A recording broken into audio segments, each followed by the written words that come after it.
ครงการปศุสัตว์โอเคเป็นโครงการที่มุ่งเน้นให้ผู้บริโภคได้บริโภคอาหารที่ปลอดภัยซึ่งอาหารที่ปลอดภัยจะต้องมาจากต้นน้ำกลางน้ำแล้วก็ปลายน้ำที่ได้มาตรฐาน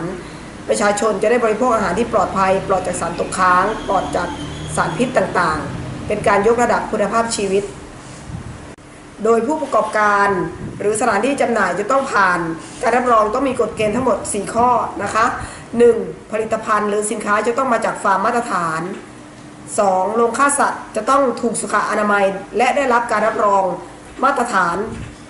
3. สถานที่จำหน่ายเนื้อสัตว์จะต้องเป็นสถานที่จำหน่ายเนื้อสัตว์ที่สะอาด 4. สามารถตรวจสอบย้อนกลับสินค้าได้